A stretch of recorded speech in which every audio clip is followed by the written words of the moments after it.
Hello, everyone. Before we start today's show, I just want to let you know the conversation you are about to hear was recorded last Friday, April 16th. Yesterday, a former Minneapolis police officer was convicted of murdering George Floyd. Therefore, this podcast doesn't mention the outcome of the trial because it was unknown at the time of our discussion. However, what was known at the time of our discussion was that the social justice movement that gathered momentum in the aftermath of Floyd's murder forced many industries, including renewables, to take a long, hard look at their diversity, equity, and inclusion initiatives. This podcast focuses on those efforts. Thank you for listening.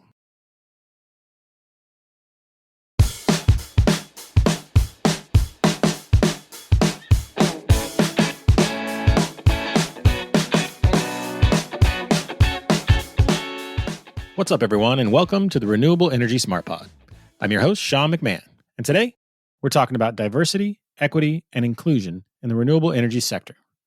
This is an extremely important issue and one where the renewables industry has a long way to go. My guests are Kenneth LaBeija and Dareem David. They are two Black men who've worked in the industry for a number of years, and they're here to share their insider perspectives on what the industry gets right, what it gets wrong, and how it can get better. But before we get started, I'd like to thank our exclusive sponsor, EDF Renewables. EDF Renewables is a market-leading independent power producer and service provider with over 35 years of expertise in developing wind, solar, storage, and electric vehicle charging systems. EDF Renewables.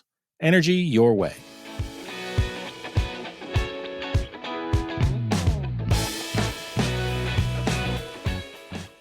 So let's get to it.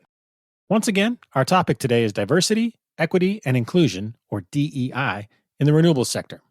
I'm joined by two Black men who are passionate about this issue and kind enough to come on this podcast to share their insights. Kenneth LaBeija is the co-founder and chief financial officer at Triple Oak Power. As is custom in your native Uganda, I know you prefer to go by your last name. So, LaBeija, how are you doing today? Good. Thanks for having us, Sean. We are also joined by Dareem David. Dareem is Director of Finance at Primergy Solar. Dareem, how are you today? Doing great, Sean. Great. I'm glad you guys could join us. Obviously, like I said, the topic we're going to try and break down a little bit is where the renewable energy industry stands right now when it comes to diversity, equity, and inclusion. It would be kind to say that there's a lot of room for improvement. So that's something I want to get into today and hear from you guys on your insights, your experience in the industry, where you think things can improve and how to get there. But first, I'd like to hear a little bit about your background, how each of you ended up in this industry, where you started out and things like that. So, LaBeija, let's go with you first. Sure. So I'm originally from Uganda. I trained as a CPA and then came to the US to do an MBA. Worked initially in investment banking and then joined NRG Energy in a corporate development role. And then back in 2009, just when the stimulus had been released by the Obama administration, NRG Energy decided to make a big push into solar. And I was one of the first employees that joined NRG Solar's push into the industry. So that's how I got into renewables, and I've been in renewables ever since 2009. Dareem, I'll hand over to you. Thanks, LaBeija. So I was also born and raised outside of the country in Trinidad and Tobago. Moved to the U.S. when I was around 9 or 10. Went to college at University of Maryland. And my first stint in the job world was in equity research. I worked for a mutual fund called Vanguard in the Philadelphia area. I took on, various kind of research roles in that space. And I stumbled, I would say, into renewables, through some work I was doing in real estate. I joined this startup company right outside of DC. It's called Empower Energies. I was an analyst there, and that was my first exposure to renewables. I was fortunate to have a great manager and mentor in that role that really got me hooked in the industry. He was also of an immigrant background, so that was nice. And I've kind of worked my way through various roles, and I started here at Primergy Solar just about 3 months ago. Thanks for sharing that background. Since our topic today is diversity, equity, and inclusion, how have you seen the industry progress on that? Perhaps not progress? What's your viewpoint been? Dareem, I'll start with you. Yeah, so I may have a different perspective than LaBeija because I think he has more longer teeth when it comes to renewables. But I started back in 15, 16, and in my time, I wouldn't say that I've seen a lot of progress. To be honest, I think I've had the experience of being, one if not a handful of minorities in each of the roles and companies I've been a part of. I would say maybe in the last year or so, right, with the recent protests and those events, I've probably seen a surge of interest in DEI initiatives. But leading up to that, it was pretty flat. And since then, I see companies really investing in trying to understand what that landscape is and looking at leadership, asking tough questions, and seeing how they can, what they can do there. I would probably say the industry is in the awareness or committing to a framework phase rather than action. But I think it's just a journey, right? It starts with the awareness, putting a framework together, and then you eventually have to hit on an action plan. So that's my 2 cents on kind of my experience in this industry. Yeah, LaBeija, I think Dream was kind and very gently said you've got a few extra years in the industry, Yes. a few more years than he Yes. has. So, Yeah. what have you seen from your perspective? Yeah. Yeah. I have a little more gray in my beard. So like, I think context matters. So for me, I came to the US as a 26-year-old. I grew up I was never truly a minority as a kid growing up. So I came here kind of with no expectations or no, I didn't see any barriers. I just looked for specific opportunities. And, I was in investment banking and I came out of a state school and I was one of very few black guys and I was one of very few people from a state school. And again, I didn't see any barriers. I just looked for opportunities. And then I'd always bring up race in my discussions with my friends and ask, why are there so few black people in the different kind of parts of the profession I've been in? And people are always uncomfortable talking about race. So whether I was at UMass in graduate school, talking to my white colleagues about race, people were really uncomfortable talking about race. Whether I was in investment banking at Credit Suisse, or when I was at NRG, or even in my more recent roles at Avangrid, race has always been a really uncomfortable topic to talk about. But having said that, I have always been conscious of being the black guy, and again, in all the different areas I've been in, I've felt the responsibility of being the black guy and needing to make sure I do well to represent other black men and women who are coming up behind me. And the events of last year, the unfortunate George Floyd death, for me was eye opening in that it felt for me like the first time in my history where people actually felt the need to do something about DEI, and it was very eye opening. And again, to kind of speak more on this point, is like we look around our industry, and both Dareem and I will look at businesses that are like ours, and we'll see very few people who look like us. And again, feels like a really good time to be talking about it and looking to try and do things about it. Are there any individual experiences that you guys have had, either positive or negative? I mean, let's just have a real conversation. LaBeija, I know you mentioned that you'd have people who are uncomfortable talking about it, things like that. So are there any specific instances or events where positive or negative that you'd like to share? Yeah, I mean the one I'll share is, so when I was transitioning between two roles in 2016, and I interviewed for a pretty senior level position, and everyone who interviewed me liked me, and the CEO kind of sent feedback through the CFO and said he wasn't comfortable with me representing the company. It was shocking, and Wait a second. Wait, he actually shared that information with you? he shared that with the person who was interviewing me for the role, and Wow. the person shared it with me because I think he felt uncomfortable with the feedback he'd heard from the leader. And it was the first time I kind of stopped and thought about how, I have a really good resume, but I get less opportunities than a lot of my peers have gotten.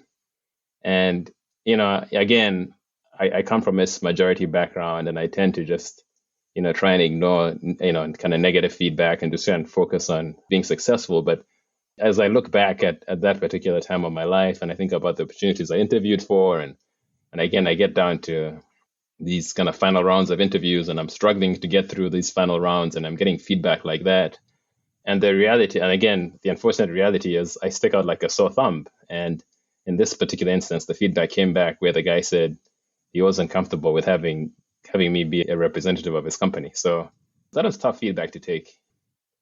I'll share. I mean, some of the positives I've seen on the other side have been, frankly, a certain level of opportunity where there are people who are looking to expand on the DEI side, and now I'm seeing more opportunities come through where people actually are looking for talented Black men and women to join their team. So that's the positive I see. Dareem, do you have any individual experiences you care to share? Before I jump into my experience, I'll probably just say I feel like today more than any other time is the best time to be a Black, a minority, specifically Black person in renewables, given how much, excitement and intrigue is kind of put towards the DEI initiative. So, if I were to make a pitch to have more minorities join the industry, I think this is a great time. As far as my experiences in the industry, one I think sticks out to me, and it was last year, during the period where there were protests and movements after the George Floyd killing, and in my prior role before I joined Primergy, one of the leaders in the company made some, I would say, insensitive comments about what was going on. I've had personal experience with police brutality, so it's something that's always affected me or triggered me, I guess, in a sense. But there were certain insensitive comments made, so I, just penned an open letter to the leader, kind of sharing my experience and just, hoping to enlighten them and show that this issue isn't just outside of the organization. There are people, within our company that are affected by these issues as well. It's not us against them. It's us together. We as, as one force trying to tackle a bigger issue. So I would say that was probably one of my more memorable experiences in the industry. Let me just slide in there for a second. Yeah, go ahead. What kind of response did you get to that open letter? It was a warm response. The letter did not come from, a bad place. It was really I was really just trying to educate and show them that, people in the company experience this too. As a result, there were a lot of efforts that were kind of garnered to address the DEI issue. And, statements were made in support of DEI, of the Black community. I think really it just came down to having different walks of life. Some of these issues don't affect other people in the same way. And it's just an education thing. The leaders of many of the companies that LaBeija and I have worked for don't have to deal with these problems or have to speak for an entire community. We'll be right back. EDF Renewables' purpose is to build a net zero energy future with electricity and innovative solutions and services to help save the planet and drive well-being and economic development. We're committed to providing future generations with the means to power their lives in the most economic, environmental, and socially responsible ways possible. We understand the importance of managing energy integration in a way that also enables clean energy projects to improve the electric grid. Our tailor-made solutions can solve energy challenges facing our customers, no matter the size or complexity. EDF Renewables. Energy your way. And now, back to our conversation. Now, we've talked already about the social justice movement that kind of really got momentum last spring into last summer following the killing of George Floyd. And I want to ask you, LaBeija, I'll go to you first. So the renewables industry was, I'm just going to come out and say it, like embarrassingly slow to issue the kind of statements that Dareem was talking about, kind of in support of Black Lives Matter or the protests or anything, really. It took a matter of weeks. What was your response to that slow response from like an entire industry? Oh, yeah, good question. It's interesting because I didn't really focus on that. I didn't really think about that. Like, I think my own reaction was very much one of like trying to explain to my kids, like the whole George Floyd situation and why it was happening. And I wasn't necessarily, looking to my industry for their response. It was more like me trying to understand it and then thinking about how to communicate with my kids. Doreen, what was your response in the middle of all that movement and that momentum? Like I said, a little bit of silence was kind of deafening from the industry for a while. How did you feel about that? Yeah, and I think that's where like being the the token black guy and trying to speak for the community comes into play. I think I was a lot like LaBeija at first too. I kind of took on the issue with my friends and my close peers and kind of talked to them about how I felt, which was good. I was really only inspired to really speak up in a public way once certain comments were made, and that's when I was like, okay, I think I kind of felt an obligation to say something and to just from a perspective of, hey, I'm affected by it too, not just I want the company to get up and say something. The first thing I want you to recognize is that there are people within the organization that are affected by it. And then as an organization, we can figure out the best way to handle it. I noticed it right in the industry. I did notice it, and it was disappointing for me, especially when I saw some other companies being more proactive than my current company.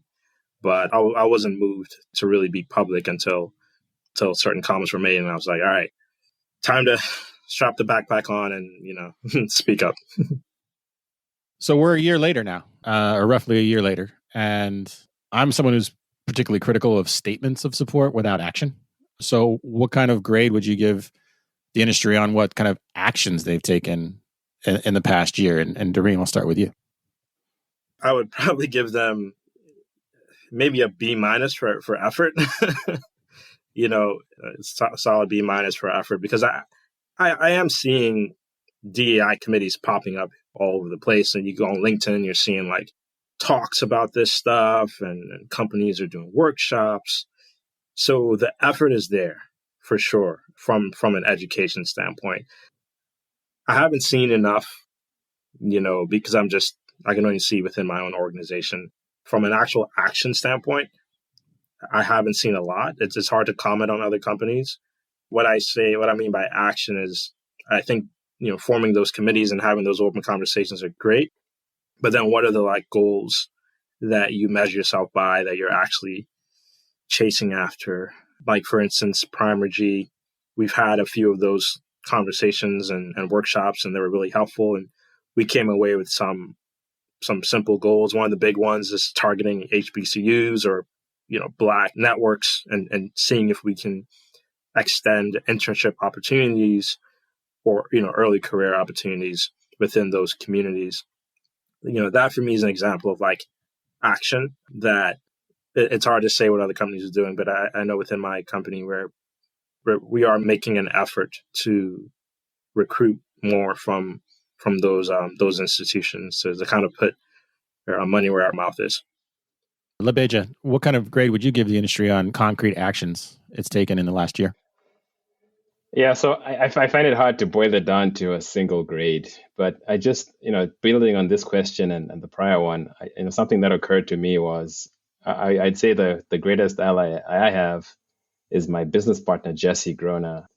He's very aware of DEI issues, but on MLK Day, I decided to take MLK Day off, and I kind of told him ahead of time, and he felt really bad because he hadn't said anything to the rest of our team about MLK Day. And I bring that example up because it speaks to how not having Black people in leadership means you don't get kind of Black input into issues. And I think that's a big part of why the industry has struggled. So I think it's really important to get Black people into leadership positions, into decision-making positions, and into positions where they can have input into how the industry is performing. I think in that respect, our industry has not done well over the past year or over the past 10 years. So I think that's an area where, as an industry, we need to keep working on. Doreen, you mentioned that you've seen more DEI committees kind of popping up and efforts kind of coming forth from the industry. But I want to ask you both, since you both work in finance, I want to ask you both about what role does money play in some of this? And I ask that in the context of, we're a year later, and now what's going on in the news is in Georgia, like the voting rights issue down there. And so we're hearing a lot of statements from companies that, disapprove of what's gone on down there, and they're threatening to pull either projects out of there or whatever. Does the renewables industry have a role to play there? I mean, we're talking about an industry that has projects all over the place. And do either of you feel like this is an opportunity for, I'm not going to ask you to speak for your companies, but company XYZ to say, hey, maybe we won't pour our money into states like that. They're doing things like this. Is that part of the equation, as well as, the DEI internal efforts to kind of promote more diversity in the ranks, but also kind of where you send your money? Not so much pinpointing on that one particular issue. I would just take a step back and say this industry in general we can play a role in putting our money into communities, counties, cities that we think represent what we stand for. What I mean by that is, like for instance, we see RFPs, from utilities or co-ops and cities that are asking us specifically, what are our values and what are we doing about DEI or other issues.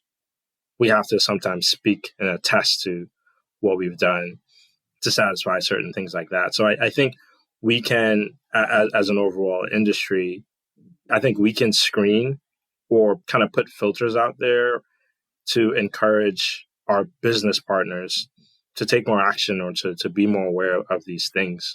We're seeing it a lot in our RFPs right now.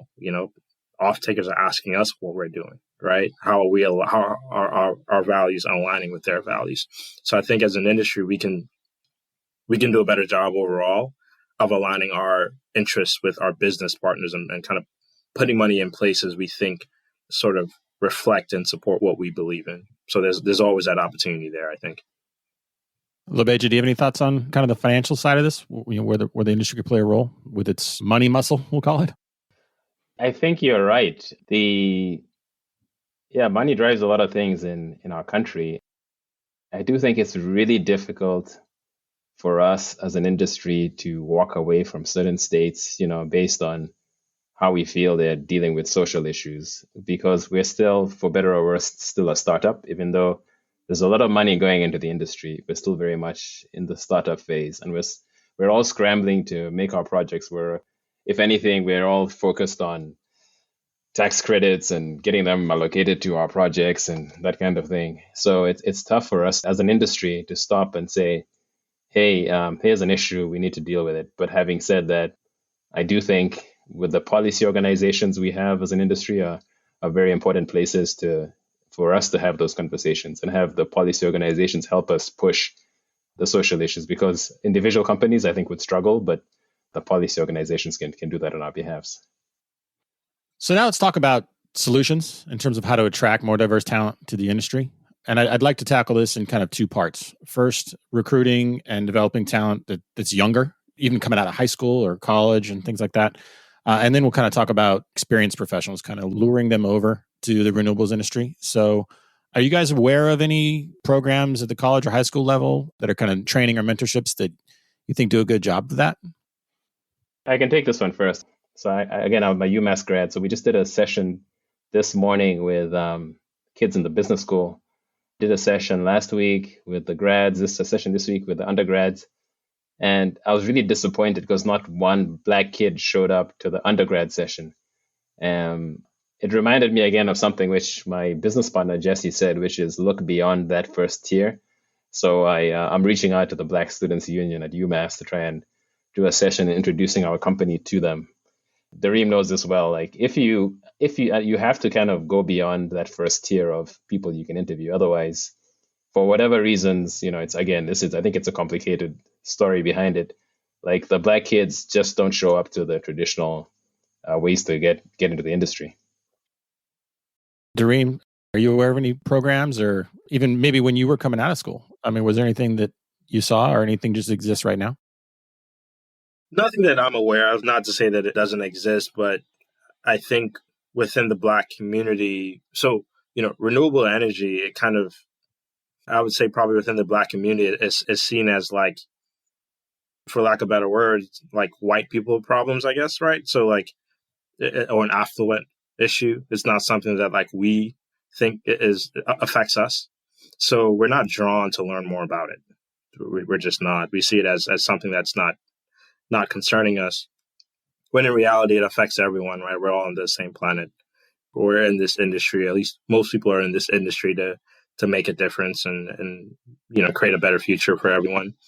I would just say that there's just a lack of exposure to this within the Black community. I think the more traditional paths are highlighted, right? The more traditional route of breaking into finance, whether it's like banking or asset management or equity research, rather than these more sort of niche industries like renewables. You mentioned earlier some initiatives going on at the HBCUs. Was that overall DEI or was that renewables focused? Yeah, that's definitely it's renewables focus for sure, and because we are trying to create a more diverse work environment. I was lucky, one of the leaders at Primergy, she's very outspoken against the lack of diversity in the industry. So I've been teaming up with her to work out these issues. But our effort to recruit from the HBCUs, they are centered around creating more diversity in the industry, specifically bringing more Black people through the doors and getting them exposure to renewables, because that's just kind of where the gap starts, right? We don't see, as a high schooler or a college kid, you don't see a lot of Black people in renewables. So it's not immediately obvious to you that that's a path worth endeavoring upon. But if there's more Black people in an industry, I think it becomes, you have more interest from the younger generations. So are there any other industries that you see are doing an effective job of recruiting and diversifying their talent that you think, the renewables industry should steal a few pages from their playbook? So the tech industry, I think, is a good example. They do employ, recruitment tactics, but something I've seen them doing, I read an article recently about Netflix and Google's efforts. They're actually investing in endowments and scholarships and providing funding to different initiatives within various HBCUs. So, they're kind of going beyond the job hiring platform and trying to expand financial resources for these students. And I could see that, sort of leading its way into, workshops and different things like that can sort of educate and prepare those students for the workforce. LePage, do you have anything to add, or any other industries that you see doing it right? Yeah, no, I agree. I think it's really important to be on campus. I think both Dareem and I are doing that now, as much as you can be, because that's what I saw banking doing very successfully, investing time on campus, a year ahead of the actual recruiting cycle to kind of give the kids exposure to your industry and get them interested. So that's what we're going to try and do with some of these minority candidates. And now when it comes to recruiting experienced professionals, from other industries to come on over to the renewable side, what can firms do to lure talent? Not everyone can cut a gazillion-dollar check to bring someone over, so what are some of the other tools that the industry can use to bring in folks who might be in the middle of a, sparkling career and they just want to bring them over to this side of the energy sector? I think it's really important to give people a chance and to recognize when someone's been pigeonholed in a certain role. And like, I've talked to candidates like that who are in certain roles and have been pigeonholed. And like, as a person recruiting, I think it's important to be aware of that and kind of look at talent and look to bring that talent into the industry. Those people, if they have the interest and the talent, those people can be really good additions to a team. Dareem, do you have any other ideas on what the industry can do to lure talent? Yeah, I would say that's a great point, LaBeija. A lot of the recruiting right now in our industry is kind of, it's still word of mouth in a sense, or even if there's a public posting, it's through your network. You're able to land a job. I think we should kind of open our eyes and look for candidates outside of the industry too, especially for, mid-level roles, because there are good candidates out there, because we're still, I think this was mentioned before, we're still sort of in the startup phase. We're still in emerging industries. But I think if we can sort of standardize it and kind of make it more appealing to folks outside of the industry, we can lure talent from the outside. And now, do either of you see companies reaching out and trying to recruit military veterans? And I ask that because, a whole big part of, the renewables industry is logistics, right? Getting blades and, solar panels and things from point A to point B. And also, offshore wind. Got a lot of Navy veterans coming out there pretty comfortable working on boats, So like, are you guys aware of any companies that are trying to just tap that resource right there? Folks who might be, coming out of 20 years of service and now they're looking to continue in a different career. Is that something you see? I do. I do. I was talking to a senior person this morning who came out of the military. I know my prior company actively actually tries to recruit people from the former military. So I think the industry really does want to hire people who are military experienced. Dareem, do you know of any examples?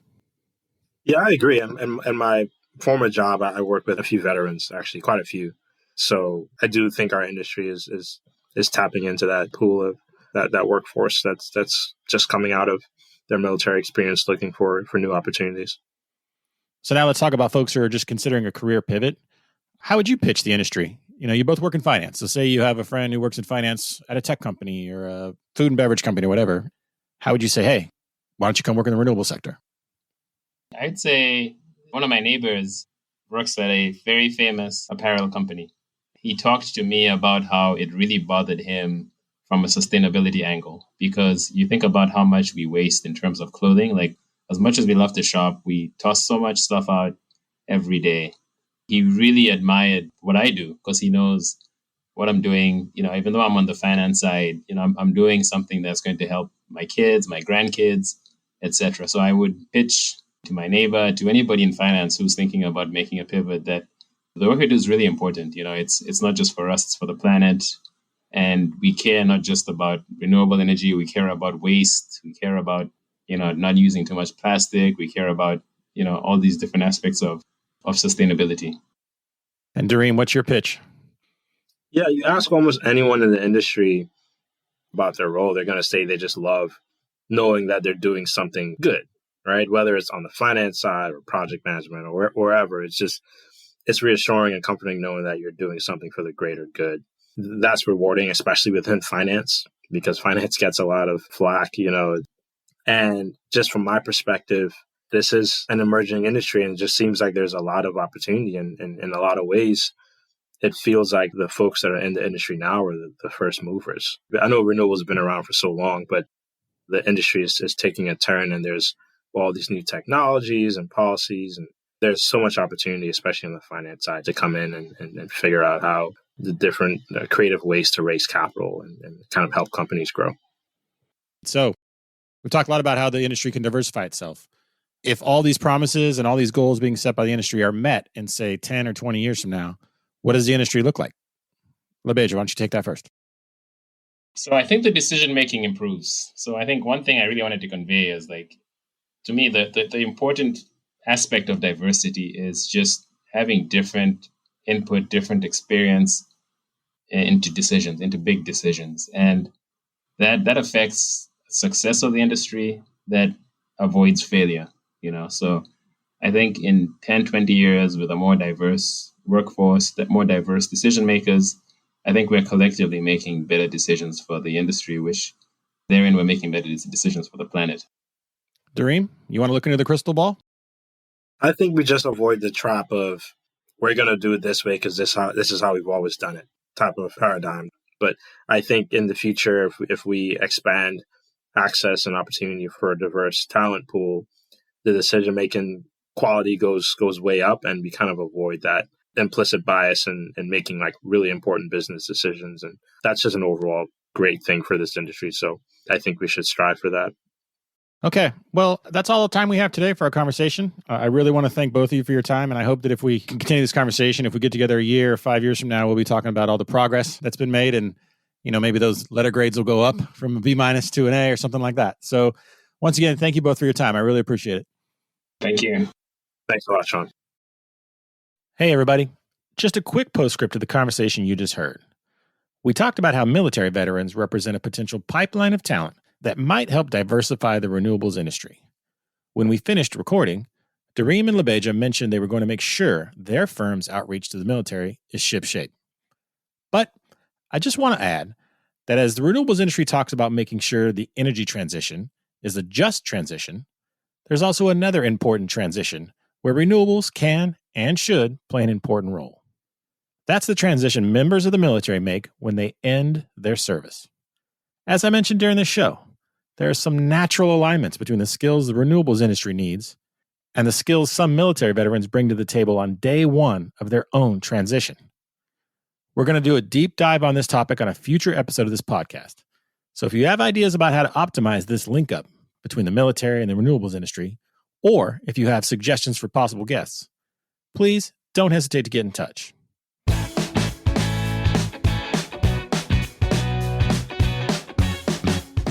So that's our show for today. Once again, we'd like to thank our exclusive sponsor, EDF Renewables. If you like this podcast, please share it with your friends and colleagues, and be sure to follow us on Apple, Google, Spotify, or wherever you get your podcasts. You can also follow us on Twitter, where our handle is @RenewablesPod. And if you'd like a daily dose of renewable news delivered to your inbox, head to smartbrief.com and sign up for the Renewable Energy Smart Brief. The Renewable Energy Smart Pod is a production of Smart Brief, a future company.